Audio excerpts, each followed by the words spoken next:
Eu convido você a abrir a palavra do Senhor na carta de Paulo aos Romanos, no capítulo 3, ok? Enquanto você está abrindo aí Romanos, capítulo 3, nós vamos ler o capítulo, e lembrando aí que a carta do apóstolo Paulo, escrita à igreja de Roma, tinha como objetivo apresentar o currículo de Paulo, apresentar também a base da sua fé, da sua crença, para fortalecer a igreja de Roma e ao mesmo tempo solicitar aí apoio missionário para que a igreja de Roma pudesse receber o apóstolo Paulo e depois de um tempo encaminhá-lo para uma viagem missionária, um trabalho missionário que tinha como objetivo chegar até a Espanha. E ele então vai demonstrar que o trabalho missionário é essencial, primeiro porque os homens desprezaram a Deus, os homens desprezaram a revelação geral de Deus e, portanto, são indesculpáveis. E também os próprios judeus, mesmo tendo a lei de Deus revelada de um modo especial, também cometem os mesmos pecados, caem nas mesmas falhas e também por isso são indesculpáveis. A ideia que Paulo então começa a apresentar é que o evangelho é o poder de Deus para a salvação de todos os homens e que diante dessa realidade do homem sem Deus, do homem caído, seja judeu, seja grego, seja judeu ou gentil, são todos condenados, que somos todos indesculpáveis e que mesmo a lei, o guardar da lei, é insuficiente porque nunca conseguiremos guardá-la totalmente e o objetivo dessa lei é simplesmente para calar a boca de todo homem quanto à autojustificação. E é nesse contexto que a gente está então saindo do capítulo 2 e entrando aqui no capítulo de número 3. Ok? Então vamos lá, eu vou fazer a leitura, os irmãos acompanham a leitura que farei, diz assim: qual é, pois, a vantagem do judeu? Ou qual que é a utilidade da circuncisão? Muitas sob todos os aspectos, principalmente porque os judeus foram confiados os oráculos de Deus. E daí? Se alguns não creram, a incredulidade deles virá desfazer a fidelidade de Deus? De maneira nenhuma. Seja Deus verdadeiro e mentiroso todo homem, segundo está escrito, para seres justificado nas tuas palavras e venha a vencer quando fores julgado. Mas se a nossa injustiça traz a lume a justiça de Deus, que diremos? Porventura será Deus injusto por aplicar a sua ira? Falo como homem. Certo que não. Do contrário, como julgará Deus o mundo? E se por causa da minha mentira fica em relevo a verdade de Deus para a sua glória, por que sou eu ainda condenado como pecador? E por que não dizemos, como alguns caluniosamente afirmam que o fazemos, pratiquemos male para que venham bens? A condenação desses é justa. Que se conclui? Temos nós qualquer vantagem? Não, de forma nenhuma, pois já temos demonstrado que todos, tanto judeus como gregos, estão debaixo do pecado. Como está escrito, não há justo nenhum sequer, não há quem entenda, não há quem busque a Deus, todos se extraviaram, a uma se fizeram inúteis, não há quem faça o bem, não há nenhum sequer. A garganta deles é sepulcro aberto, com a língua urdem engano, veneno de víbora está nos seus lábios. A boca eles a têm cheia de maldição e de amargura. São os seus pés velozes para derramar sangue. Nos seus caminhos há destruição e miséria. Desconhece o caminho da paz. Não há temor de Deus diante dos seus olhos. Ora, sabemos que tudo o que a lei diz, aos que vivem na lei o diz, para que se cale toda a boca e todo mundo, que todo mundo é a ideia de todas as nações, né? Todas as pessoas, seja culpável perante Deus, visto que ninguém será justificado diante dele por obras da lei, em razão de que pela lei vem o pleno conhecimento do pecado. Então esse aqui é o porquê da lei. Simplesmente mostrar que somos incapazes não temos condições de sermos justificados pelas obras da lei, não conseguimos, e isso nos mostra que, portanto, somos todos pecadores. O verso 21 diz: Mas agora sem lei se manifestou a justiça de Deus, testemunhada pela lei e pelos profetas. Justiça de Deus mediante a fé em Jesus Cristo, para todos e sobre todos os que creem. Porque não há distinção. Mais uma vez ele volta a dizer, né, usando essa expressão, que não há distinção. Isso aqui ele já tinha feito lá no verso 11 do capítulo 2, porque para com Deus não há acepção de pessoas. E aqui ele reafirma mais uma vez, não há distinção, ou seja judeu, seja grego, seja de qualquer nacionalidade, a realidade de todos é uma só. Somos todos pecadores e carecemos da graça de Deus. E é por isso que ele então diz, porque não há distinção, verso 23, pois todos pecaram e carecem da glória de Deus, sendo justificados gratuitamente por sua graça, mediante a redenção que há em Cristo Jesus, a quem Deus propôs no seu sangue como propiciação, mediante a fé, para manifestar a sua justiça, por ter Deus, na sua tolerância, deixado impunes os pecados anteriormente cometidos, tendo em vista a manifestação da sua justiça no tempo presente, para ele mesmo ser justo e o justificador daquele que tem fé em Jesus. Onde, pois, a jactância foi de toda excluída? Por que lei? Das obras? Não, pelo contrário, pela lei da fé. Concluímos, pois, que o homem é justificado pela fé, independentemente das obras da lei. É, porventura, Deus somente dos judeus? Não, não é também dos gentios? E ele responde, sim, também dos gentios, visto que Deus é um só, o qual justificará por fé o circunciso e mediante a fé o incircunciso. Anulamos, pois, a lei pela fé? Não, de maneira nenhuma, antes confirmamos a lei. Então vamos lá. Iniciando aí propriamente o estudo de hoje, o capítulo 3, na verdade, é uma continuação do capítulo 2, que tem como objetivo confirmar que tanto judeu quanto grego, ou tanto judeu quanto gentil, estão no mesmo pé de indesculpabilidade. São pecadores, não há distinção. Todos pecaram e carecem da glória de Deus. Ele diz, nessa primeira parte, ele responde algumas objeções, né? Tudo indica aí pelo verso 8 que Paulo estava sendo caluniado, né? E dizendo que ele pregava determinadas coisas que ele não pregava. Ele aproveita para mostrar que isso não é verdade. E aí mostra que não há vantagem para o judeu no sentido da salvação. Não é porque ele é judeu que ele vai ser salvo. E mesmo quando um judeu não reconhece o plano de Deus, Deus continua sendo Deus e fiel aí no cumprimento do seu propósito. Certo?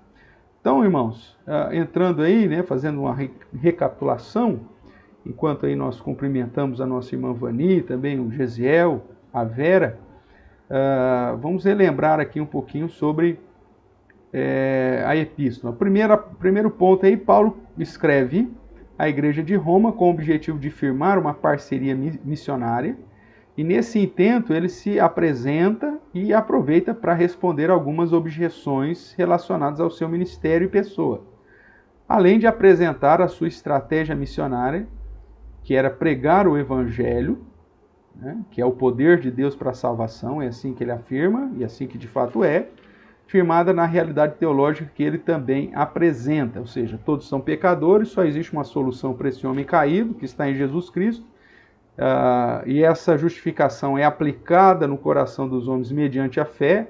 Essa fé é fruto do ouvir da pregação do evangelho, portanto, é necessidade de se pregar o evangelho e enviar pessoas para se pregar o evangelho a todas as partes, né? Ó, quão formosos são os pés daqueles que anunciam boas novas, né? E aí, então, ele apresenta o seu projeto de ir até a Espanha e conta com o apoio da Igreja de Roma. Sabemos que isso, na verdade, não aconteceu, mas o princípio e os motivos e a proposta e o planejamento do apóstolo Paulo está firmado nessa necessidade de se pregar o evangelho a todas as pessoas. Ok?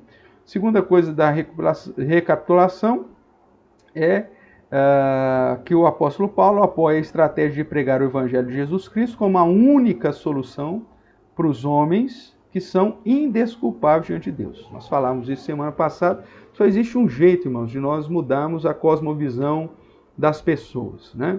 E as práticas culturais que, porventura, se levantam contra o padrão de Deus.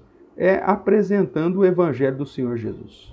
Os nossos argumentos humanos, os nossos argumentos históricos, os nossos argumentos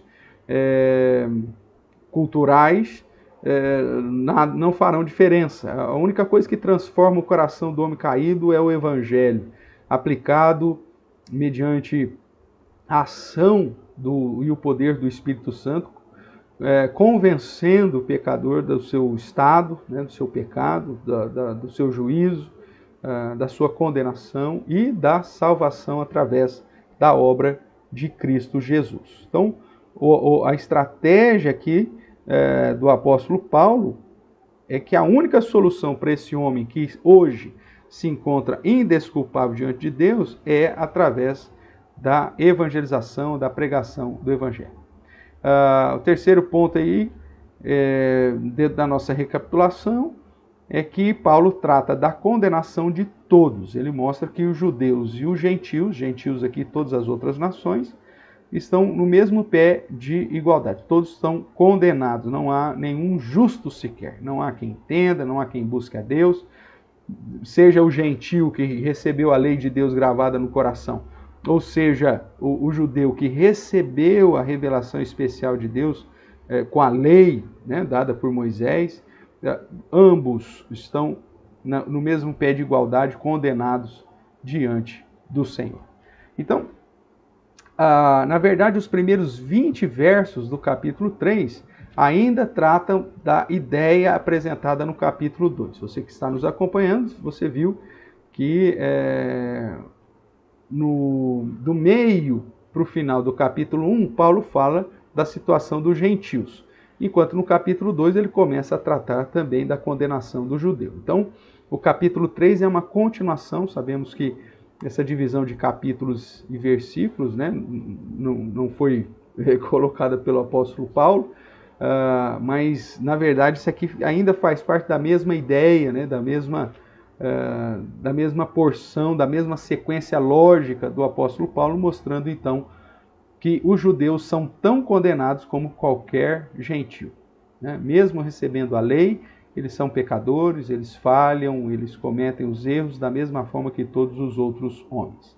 Sendo assim, o apóstolo Paulo, que prega o evangelho como poder de Deus para a salvação de todos, seja de judeu, seja do gentio, né? É isso que ele vai falar aqui em Romanos, capítulo 1, verso 16, se você quiser dar uma lembradinha lá. Pois não me envergonhe do evangelho, porque é o poder de Deus para a salvação de todo aquele que crê, primeiro do judeu e também do gentio, né? Ou do grego, melhor dizendo, e também do grego. E aqui grego como sinônimo de povos não judeus. Então, a salvação está através do evangelho, tanto dos judeus quanto dos gregos ou dos gentios. Paulo demonstra, então, claramente, e todos, né, tanto os judeus como os gentios, estão condenados e carecem da salvação vinda gratuitamente de Deus. É esse o ponto que ele vai enfatizar aqui no capítulo 3. Paulo mostra, irmãos, que todos estamos debaixo da ira de Deus. Nessa primeira parte ele vai dizer que não é injustiça de Deus em aplicar a sua ira, uma vez que somos todos indesculpáveis, né? Então aqui dos versos iniciais, ele diz assim: se a nossa injustiça traz à lume a justiça de Deus, que diremos? verso 5, né? Será Deus injusto por aplicar a sua ira? O verso 6 responde, é certo que não, né? Do contrário, como Deus julgará o mundo? Então, dentro da manifestação da sua ira, Deus é extremamente justo em aplicar o preço da condenação sobre os homens. Então, veja, irmãos, Paulo mostra que todos estamos debaixo dessa ira de Deus, revelada na obra da criação, e condenados de modo justo, pois Deus não faz acepção de pessoas. Seja judeu, seja gentil, todos nós estamos condenados. Então, aqui, dentro dessa lógica, desse trabalho que ele está fazendo, e apresentando inicialmente aqui na sua carta, é para sustentar o motivo pelo qual o evangelho deve ser pregado. A ideia que Paulo está tentando quebrar é que, olha, a revelação geral já é suficiente para que as pessoas tenham conhecimento de Deus. Por que a gente vai pregar o evangelho? As culturas, as civilizações, elas já têm as suas próprias religiões, as suas inclinações, suas crenças, os seus hábitos religiosos. É necessário apresentar o evangelho para essas pessoas. Elas estão vivendo lá por milênios, né, nessas crenças e nessas práticas. Por que mudar? Né? O judeu já tem a lei, é a lei dele, ele trata dela. Precisa confrontar o judeu em relação à necessidade da obra do Messias, mesmo ciente de que ele não tem condição de cumprir com todas as exigências da lei. Então, a ideia, irmãos, deixa como está, não precisa. E Paulo vai, então, demonstrar que não. Mesmo o homem natural, ou seja, o judeu, que tem a lei de Deus revelada, esses homens, sem o conhecimento do Evangelho, sem o conhecimento da obra que Jesus Cristo realizou, sem o entendimento de que Jesus pagou um alto preço, que Deus não quebrou o galho de ninguém, mas ele recebeu a dívida, né? Jesus pagou. O evangelho, a salvação é de graça para nós, mas teve um preço alto. Jesus pagou. Você não tem mais dívida com Deus, você não tem que pagar mais nada para a sua salvação, mas não é porque Deus quis quebrar o seu galho. Alguém pagou, e pagou um alto preço. Esse alguém nós sabemos que é o próprio Deus, na figura da segunda pessoa da Trindade, Jesus Cristo, o Deus encarnado, né? Então, Paulo vai demonstrar que Deus fez uma obra e que essa obra é o único meio para aplicar a justificação e nos livrar da condenação. E para que as pessoas tomem conhecimento dessa obra, o evangelho precisa ser anunciado e precisa ser pregado. Nós não podemos deixar as pessoas na realidade que elas estão. Mesmo que aparentemente nós pensemos que aquela civilização ela não precisa do conhecimento de Deus. Não, Paulo está dizendo, todos precisam. Todos carecem da glória de Deus. Todos precisam compreender o Evangelho, né? Imaginando aí os povos ainda não alcançados, ou imaginar os indígenas, como nós chamamos, eles têm a cultura deles, deixam eles não precisam ouvir do Evangelho. Paulo está referendando e reforçando a ideia de que eles precisam, e que se eles permanecem, mesmo que eles tenham um conhecimento da existência de um Deus, eles não conseguem adorar esse Deus como convém, ou desprezam esse Deus, por isso estão na realidade que estão, e precisam ouvir do Evangelho, que é o poder de Deus para a salvação. Ok? Então, depois de tratar de que todos estão, né, na mesma condição, e que a lei não coloca os judeus em nenhuma condição diferente dos demais, não traz nenhuma vantagem, Paulo apresenta a solução para a nossa condenação. Ele vai dizer, aqui enquanto eu cumprimento aí a Selma, né, o diácono Sérgio, também a Sheila, ele vai dizer, irmãos, que a lei ela só tem o objetivo de nos trazer o conhecimento de que somos pecadores. Veja aí o que diz no verso 20, ou 19 e 20. Ora, sabemos que tudo o que a lei diz, aos que vivem na lei o diz, para que se cale toda a boca, e todo mundo seja culpável perante Deus. Então o objetivo da lei é mostrar que nós não conseguimos nos auto-justificar. Eu não consigo guardar a lei plenamente, eu não consigo fazer a vontade do Senhor, eu peco. Então, o objetivo da lei é mostrar que eu sou pecador e que eu não consigo me auto-justificar. Então, verso 20: visto que ninguém será justificado diante de Deus ou diante dele por obras da lei, em razão de que pela lei vem o pleno conhecimento do pecado. Então, a lei tem o objetivo de mostrar que ninguém consegue se auto-justificar e que todos são pecadores. Aqueles que não têm a lei, que eram os gentios, Deus gravou essa lei no coração, e aqui a todos os homens, inclusive o próprio judeu, mas para o judeu ele revelou essa lei. Seja então gentil ou judeu, tendo a lei revelada ou não, todos nós somos culpados diante de Deus. Todos nós estamos condenados e todos nós somos pecadores. Não conseguimos ser justificados. Ninguém será justificado diante de Deus por obras da lei. A ideia do termo justificação, né, de ser tornado justo, apresenta o fato, irmãos, primeiro, da depravação total do homem. Todos os homens nascem condenados, inclinados para o mal, pecadores, indignos e incapazes de serem justificados por suas próprias obras diante de Deus. O que a palavra de Deus nos apresenta e quebra quando se trata da justificação é que nós precisamos dessa justificação porque somos indesculpáveis, somos culpados diante de Deus. Todos pecaram.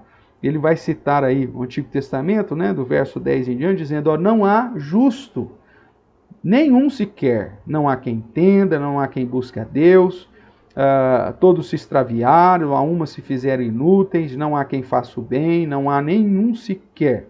E aí vai dizer das nossas práticas, das nossas palavras, dos nossos caminhos, da nossa ignorância.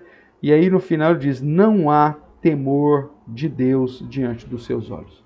Irmãos, quando nós somos entregues a nós mesmos, que é o que o capítulo 1 vai dizer, a tendência é que tanto a nossa emoção, a nossa mente, o nosso conhecimento e as nossas práticas são posturas contrárias ao padrão de Deus, né? Nós somos inclinados para o mal. Nós não, mesmo sendo conhecedores do bem e do mal, com o pecado de Adão e Eva, e tendo recebido, por exemplo, o conhecimento do bem e do mal, isso não nos conduz a termos condições de ficarmos somente na prática do bem. A nossa inclinação é sempre para o caminho do mal, né? A gente perde a capacidade de, que é chamar de livre-arbítrio, de escolher aquilo que é da nossa essência puramente, né? De escolher algo que é contrário à nossa essência, e agora a gente passa simplesmente a agir de acordo com a nossa natureza. A nossa natureza é conhecedora tanto do bem quanto do mal. Por isso que tem hora que eu tenho relances de justiça, eu tenho o reflexo desses atributos que Deus comunicou a nós, né? Porque Ele nos criou a sua imagem e semelhança, mas de um modo totalmente manchado, depravado, né? Distorcido. Então o meu amor é distorcido, a minha justiça é distorcida, porque eu sou pecador, eu estou condenado, eu não consigo agir de modo justo, porque até quando eu faço algo bom e algo aparentemente justo, eu estou fazendo com segundas intenções, eu estou fazendo para receber alguma coisa em troca.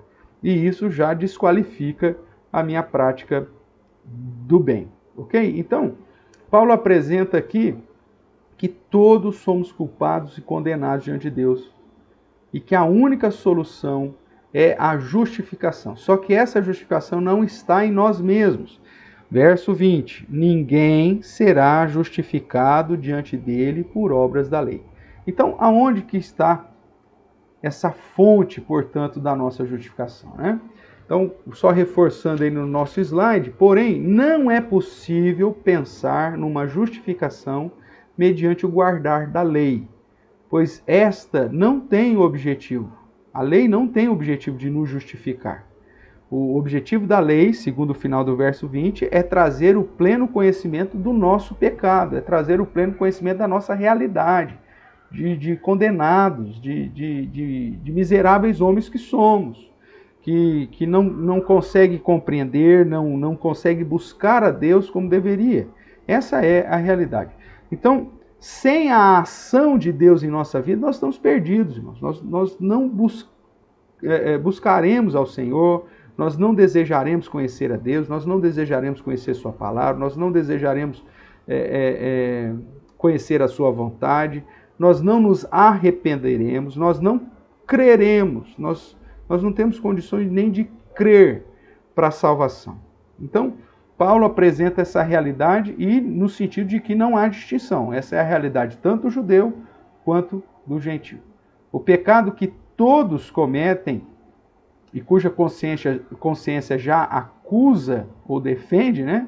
No caso dos gentios que não têm lei, ou no caso dos judeus que têm lei, não serve para justificá-lo. Paulo afirma então que não anulamos a lei, em especial a lei moral, né? Lembrando que a lei de Deus é dividida em 3 partes: a lei cerimonial, que foi cumprida em Cristo, a lei civil, que é uma expectativa para o judeu, e a lei moral, que essa está em vigor, né? Que é o padrão que o próprio Cristo apresenta, inclusive trazendo uma interpretação muito mais severa para a lei moral, né? A lei moral, ó, não matarás. Eu digo, ó, se você considerar alguém tolo no seu coração, você já é assassino.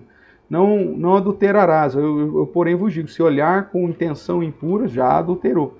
Então, Jesus reforça a lei moral com um peso muito maior.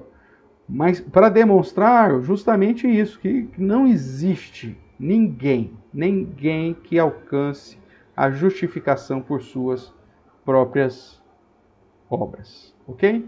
Então, a partir então do verso 21, ele começa a nos apresentar que Jesus Cristo se fez justiça em nosso lugar, derramando o seu sangue como propiciação pelos nossos pecados. O preço foi pago, ok? Então, como que nós somos justificados? Se não podemos ser justificados pelas nossas próprias obras, como que isso acontece? Como que isso é possível? Então, a solução, portanto, irmãos, está na obra realizada no nosso lugar, por isso de modo vicário.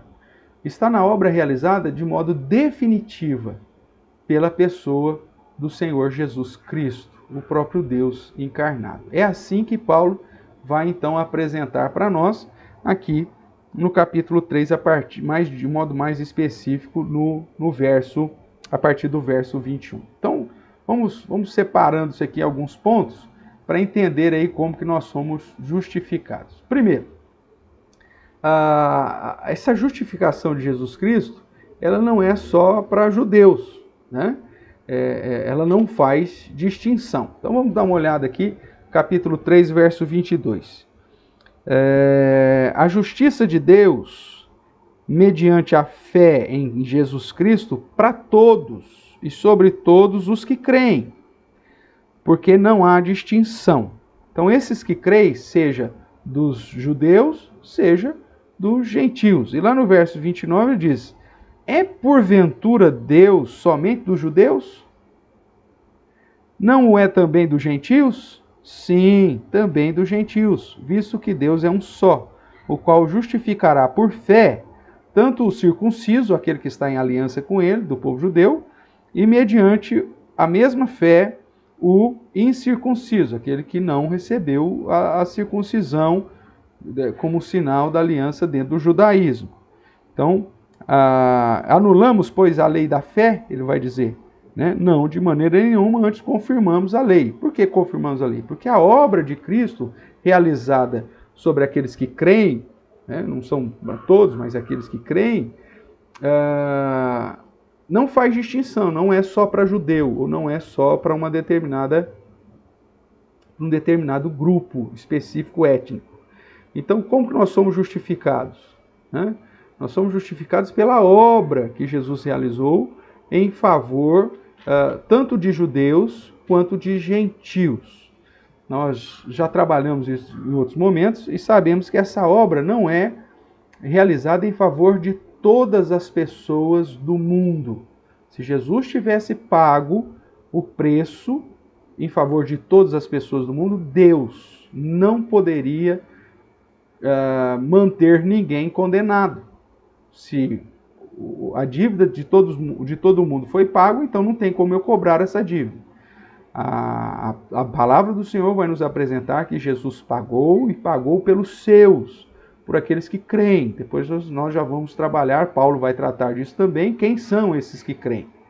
Mas o que nesse primeiro momento o apóstolo Paulo está falando é que a obra de Jesus não foi realizada somente para os judeus, mas tanto para judeus quanto para os gentios. Por isso que nós somos alcançados por essa mesma graça. Depois lá na frente ele vai falar, né, vai usar como analogia a oliveira que Deus plantou e os ramos das oliveiras bravas que Deus enxertou, fazendo uma referência aos povos gentios.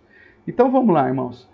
Como nós somos justificados? Sempre pela obra realizada por Jesus Cristo, no nosso lugar e de um modo definitivo.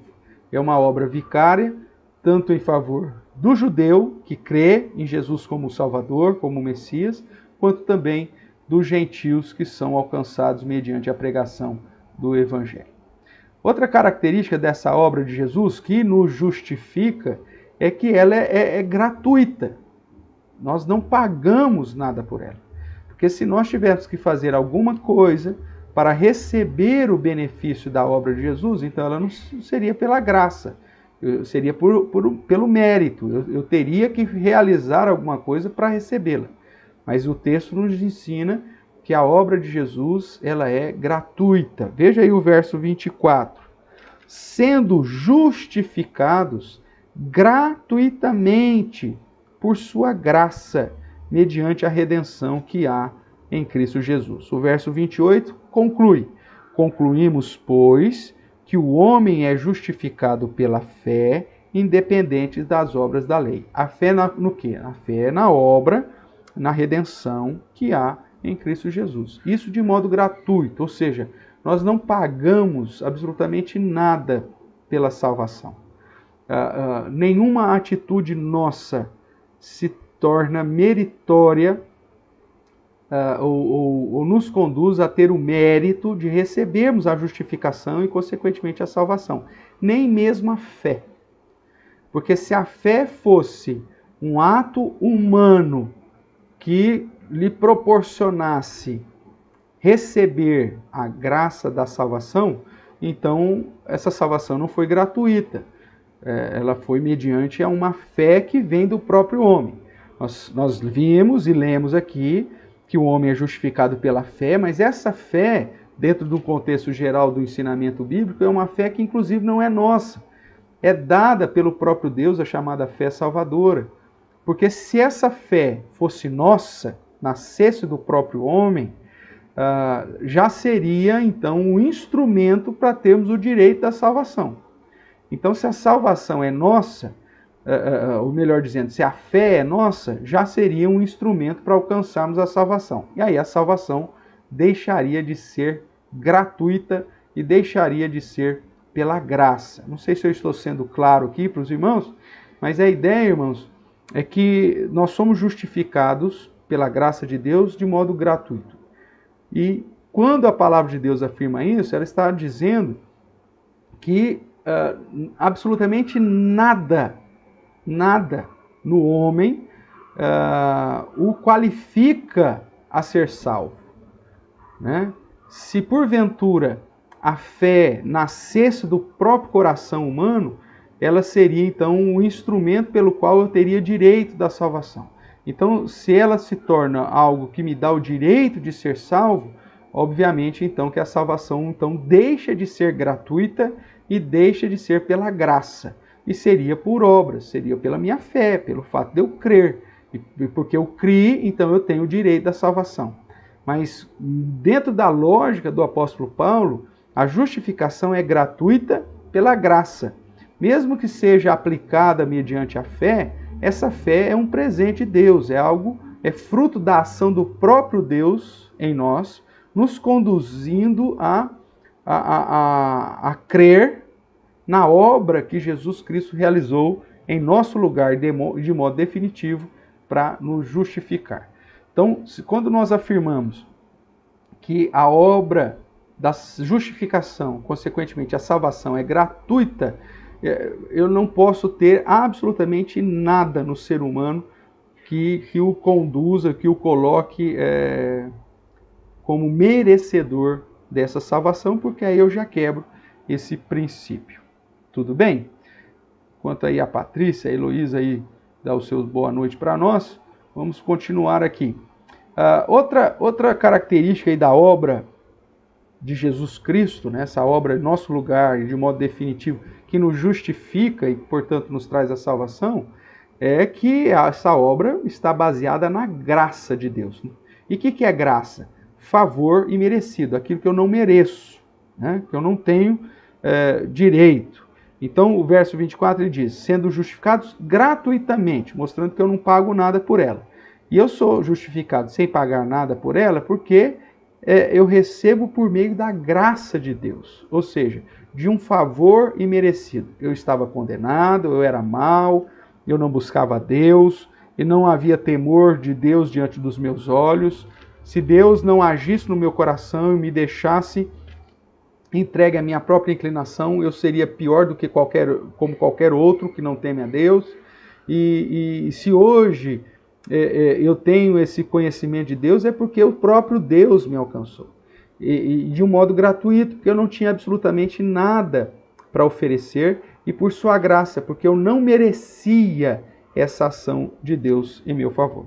Então ele vai dizer no finalzinho do verso 24, ou no meio do verso 24, né? Sendo justificado gratuitamente por sua graça. A base da salvação e da justificação está na graça de Deus, algo que eu não merecia e que você não merecia. O verso 28 ainda reforça isso, diz, concluímos, pois, que o homem é justificado pela fé, independentemente das obras da lei. Não é por nenhum mérito meu, não é por realizar nenhuma obra. Não é por guardar o sábado, não é por dar o dízimo, não é por vir à igreja, não é por qualquer obra que eu possa fazer. Não é isso que me conduz à salvação. Não é participando de nenhuma novena, campanha, seja lá o que for. A salvação é pela graça. É lógico que uma vez que eu sou salvo, eu vou então viver agora segundo as obras que Deus quer que eu viva. Nós já falamos disso em outros momentos. Mas a salvação não é alcançada por absolutamente nada daquilo que eu tenho, nada daquilo que eu realizo, nada daquilo que eu faço pelo Senhor. Antes de Jesus me alcançar com a sua graça e a sua salvação, todas as minhas obras são realizadas, espiritualmente falando, por um morto espiritual. Então essas obras não têm valor nenhum. Mas eu fazia tantas práticas boas, né? Ajudava o próximo, tal. Mas tudo que você fazia ainda tinha segundas intenções, irmãos. Ainda estava manchada pelo seu pecado. Você, como conhecedor do bem e do mal, você podia até ter atitudes que refletiam esse conhecimento do bem. Mas esse bem já estava manchado, já estava deteriorado pelo seu pecado, pela prática pecaminosa, por aquilo que você de um modo natural.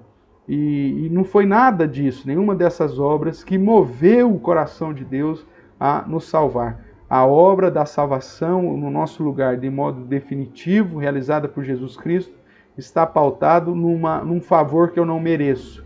Está pautado na graça. E esse é um dos pontos fundamentais, né, da fé reformada, como um dos pontos aí fundamentais da igreja ou da reforma protestante, né, sola graça, ou somente a graça, e também um dos pontos fundamentais da doutrina da salvação, da soteriologia, que nós somos salvos por obras, mas somos salvos por uma graça, e uma graça que é irresistível, que não podemos rejeitá-la.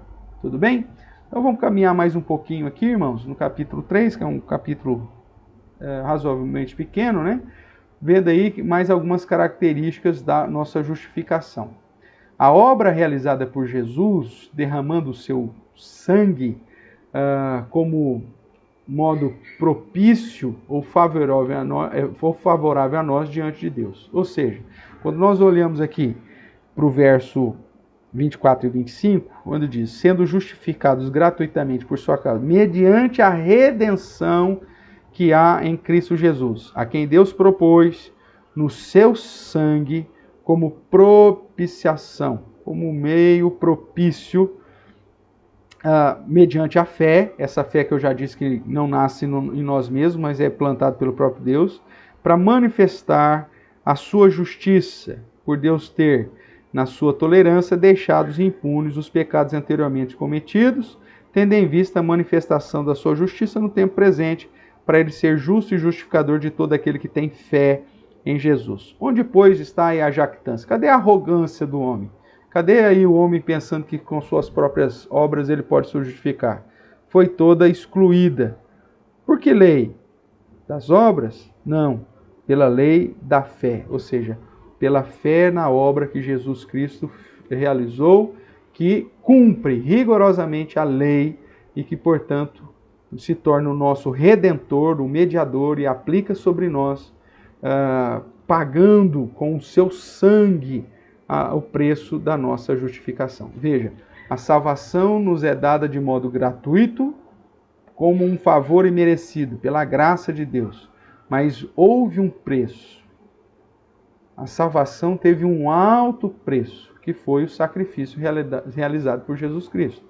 O seu sangue foi derramado para que nós hoje pudéssemos ser justificados diante de Deus. Ou seja, a dívida que nós tínhamos e que era impagável e que é impagável pelos nossos próprios esforços, foi pago com o derramamento do sangue do Cordeiro, com o derramamento do sangue de Jesus Cristo, o Messias, o nosso Redentor.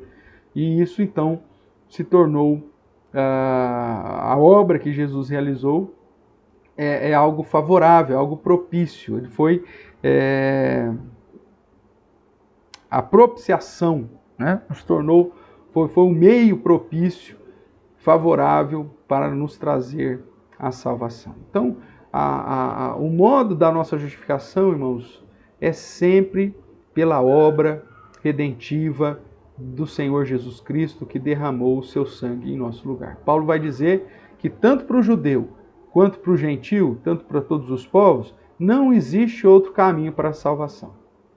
A salvação não está nos nossos próprios atos, não está nas nossas próprias obras, não está no fato de você ser bonzinho, conhecedor do bem, do fato de você tentar cumprir rigorosamente com a lei. Isso será insuficiente. A justificação diante de Deus é mediante a obra de Jesus, que derramou o seu sangue, e isso foi propício, isso foi favorável. O próprio Deus determina o pagamento da dívida, e o pagamento foi realizado, foi o derramamento do sangue do próprio Senhor Jesus. Ok? Aí depois nós vemos que essa obra de Jesus, essa obra vicária e definitiva, nos justificando, essa obra, ela quebra a arrogância do homem, né? A arrogância dos judeus, e nos coloca dependentes de Deus através de Jesus Cristo. Então, o verso 23 diz, todos, e aqui inclui judeus, grego, gentios, todo mundo, todos pecaram e carecem da glória de Deus. Então, aí, o verso 27, então, cadê a sua arrogância? Cadê a prepotência de pensar que pelo fato de você ser judeu, você tem o direito, seu passaporte para o céu já está carimbado? Caiu por terra, né? Não existe mais arrogância do homem. Por quê? Essa arrogância ela foi toda excluída, porque não podemos ser salvos nem pelo guardar da lei e nem pelas práticas das boas obras, mas pelo contrário, pela lei da fé nas obras de Cristo Jesus. Então, por isso ele conclui que o homem é justificado pela fé, a fé na obra que Jesus Cristo realizou, no fato de Cristo ter guardado a lei, cumprido rigorosamente e aplicado sobre nós independentemente das obras da lei. Então veja, é lógico, irmãos, que o foco de Paulo, e ele vai deixar isso mais claro um pouquinho mais à frente, é que então se Jesus cumpriu, então não preciso me preocupar em guardar a lei moral, eu não preciso, se eu mentir está tudo bem, se eu roubar está tudo bem, se eu adulterar está tudo bem, Jesus já pagou por isso mesmo. Não, ele vai dizer, de modo nenhum, não é porque a graça nos alcançou que nós vamos agora viver uma prática de pecado, muito pelo contrário, porque Cristo pagou um alto preço por nós e nos deu isso gratuitamente por sua graça. Isso deve nos conduzir, e é uma característica natural daqueles que entenderam, a viver uma vida de santidade, uma vida que busca glorificar o Senhor. Isso ele vai caminhar um pouquinho mais à frente, aí a gente vai tratar daqui a pouquinho na sequência dos nossos estudos. Então, irmãos, a justificação em Cristo Jesus, ela coloca todos os homens no mesmo pé de igualdade. Ou seja, não tem ninguém melhor, ninguém pior. Somos todos culpados e se fomos alcançados pela graça do Senhor, somos salvos não pelas nossas obras, não porque guardei da lei, não porque eu fiz uma prática boa, não porque a fé nasceu de mim mesmo, mas tão somente porque Jesus realizou aquilo que era necessário em meu lugar. Ok?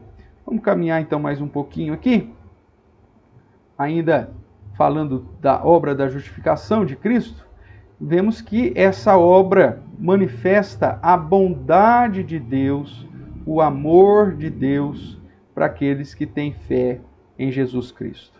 Nós vemos aqui na sequência do capítulo 3, verso 25, que Deus não aplicou a sua ira em definitivo, né? Deus, em sua tolerância, deixou impunes os pecados cometidos ou anteriormente cometidos, porque ele já estava visualizando a obra que Jesus fez. O que Paulo está falando é que mesmo as pessoas do Antigo Testamento foram justificadas em Cristo. O apóstolo Pedro vai dizer isso, né, num dos seus sermões em Atos dos Apóstolos. Não existe salvação fora do nome de Jesus Cristo. As pessoas que foram salvas no Antigo Testamento, que estavam no período da lei, foram salvos porque acreditavam no Messias que viria e realizaria uma vez por todas todo o sacrifício. Os holocaustos apontavam para aquilo que Cristo faria no futuro, e a salvação era mediante a fé em Jesus Cristo e na obra que Jesus Cristo fez.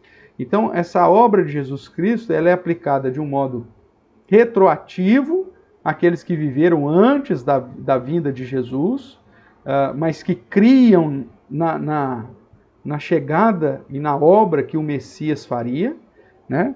E é aplicada sobre aqueles que viveram no período de Jesus, crendo que Jesus era o Messias, e é aplicada sobre a vida daqueles que viveram depois de Jesus, incluindo cada um de nós, no fato de nós crermos que Jesus é o nosso Redentor, é o Messias, é o Salvador, e que a sua obra nos justifica de um modo definitivo, porque foi realizada de modo vicário, ou seja, realizada em nosso favor. Isso demonstra a bondade de Deus. Deus poderia ter aplicado definitivamente a sua justiça e, consequentemente, a sua condenação eterna sobre todos nós. Mas a obra de Jesus Cristo manifesta essa bondade, manifesta essa misericórdia, manifesta o amor de Deus, né? Através da obra de Jesus, não só para os judeus, mas também sobre os gentios. Não só para aqueles que estavam vivendo dentro do judaísmo, ou seja, receberam a circuncisão, como também daqueles que não viviam no judaísmo, mas que agora foram alcançados por essa obra, que nós vamos ver mais para frente, mediante a pregação do Evangelho de Jesus Cristo. Ok? No final aqui do capítulo 3, ele vai dizer então que o fato de crermos na obra de Jesus, nós anulamos, pois, a lei pela fé, né? Se Deus salva tanto judeus como gentios, ele diz, não, de maneira nenhuma, antes confirmamos a lei. Então ele vai, agora, começando o capítulo 4, tratar dessa importância que a lei ainda tem hoje. Não para justificação, mas para demonstração daqueles que foram justificados em Cristo e que vivem de um modo a demonstrar gratidão, empenho, dedicação ao Senhor. Ele vai usar o exemplo, inclusive, do próprio Abraão, né, com suas obras sendo justificado e pela fé que ele teve em paralelo aqui, né, com as suas obras, algo que o Tiago, em sua epístola, também vai mencionar. Paulo enfatizando algo, Tiago enfatizando outro lado da moeda, mas falando de que, apesar da obra ser totalmente realizada por Cristo, isso não nos isenta de andarmos e observarmos a lei como demonstração da nossa gratidão ao Senhor. Não para alcançarmos a salvação, mas porque a salvação já é uma realidade para cada um de nós. Ok, irmãos?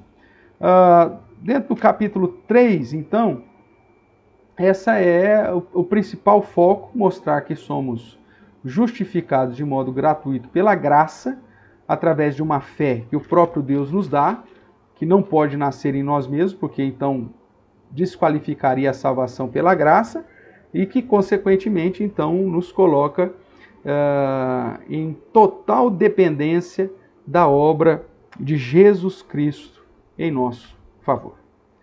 Temos aí alguma pergunta, alguma contribuição relacionada aqui? O capítulo 3 é o capítulo talvez mais forte no sentido de tratar aqui da nossa realidade de sermos justificados gratuitamente, né? E para a evangelização em especial, irmãos, o capítulo 3 é um capítulo de um modo bastante lógico para a apresentação do evangelho, porque ele apresenta o fato de que todos, né, somos pecadores, que todos estão condenados, né, o verso 19, para que todo mundo seja culpável diante de Deus, que é impossível ser justificado mediante as obras da lei, e que tanto o judeu quanto o gentil, ou seja lá, quem nasceu dentro de um lar evangélico ou não, todos estão no mesmo pé de igualdade. E a única solução é ser justificado através da obra de Cristo. E isso nós recebemos mediante a fé, a crença de que Jesus é o Messias, é o Salvador, que morreu em nosso lugar. Então só o capítulo 3 já te dá aí uma sequência bastante lógica de versos para apresentar o chamado plano de salvação, que é o objetivo que o próprio Deus nos deu quando nos ordenou fazer discípulos. Muitas vezes nós temos dificuldade de apresentar o plano da salvação, né?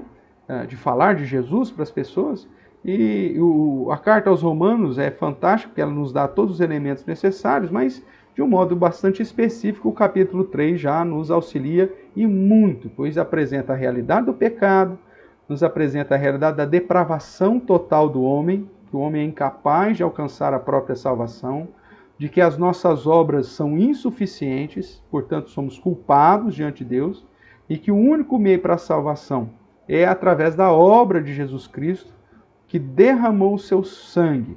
E essa obra é aplicada sobre nós pela graça de Deus, de um modo gratuito. Então os homens que creem em Jesus e na obra que Jesus realizou são, portanto, justificados diante de Deus. É lógico que existe muito mais coisa, né, para se tratar, mas você tem aqui a base essencial no capítulo 3 para descrever aí o chamado plano de salvação, mostrando a realidade do homem, a obra de Cristo, a justificação realizada em nossa vida e, consequentemente, os benefícios dessa justificação na vida daqueles que creem, independente se é judeu ou se é gentil. A pergunta que fica então no ar é se nós anulamos a lei pela fé. E ele vai dizer, não, de maneira nenhuma, antes confirmamos a lei. Então, peraí, se a lei, no verso 20, ninguém será justificado diante de Deus por obra da lei. Como que a lei é confirmada?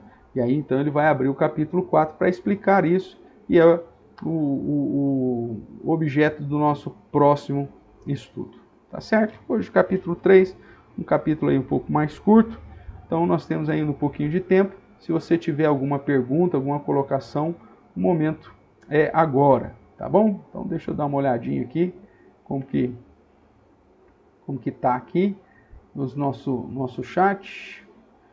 Só as manifestações aí de boas-vindas mesmo dos irmãos, né? Então que bom.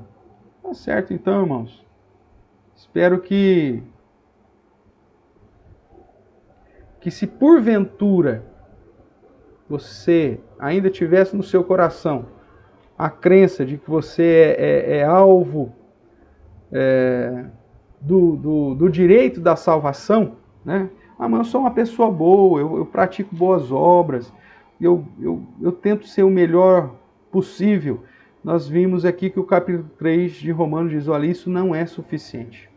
Né? Ninguém será justificado diante de Deus por obras da lei. A lei só tem o objetivo para mostrar que até os seus atos, as suas boas obras são manchadas pela nossa condenação, são manchadas pelo nosso pecado. Porque quando nós agimos de uma maneira boa, nós temos a segunda intenção. Eu brinco, né? O escoteiro ajuda a velhinha a atravessar a rua, não porque o escoteiro é bonzinho, é porque ele está pensando na medalha que ele vai ganhar lá no final do ano. Ou seja, a motivação dele é sempre algo que não é o bem por si só. Não existe. O homem natural, ele não consegue estar isento de nenhuma segunda intenção. Ele vai agir de uma maneira boa? Vai, porque ele é conhecedor do bem e do mal. Mas isso é insuficiente para a sua salvação. Ele não pode ser justificado diante de Deus pelas obras da lei e nem pelas boas obras que ele produz. O único meio para a salvação, segundo Romanos, é mediante a obra graciosa e gratuita que Jesus realizou em nosso lugar, pagando um alto preço, derramando o seu sangue como meio propício, como propiciação para nos livrar dos pecados ou livrar aqueles que creem nele. E essa fé, como nós já vimos lá em Efésios capítulo 2, não vem de nós, é dada por Deus, é um presente de Deus, para que todo aquele que crê receba de fato a salvação. Tá certo, irmãos?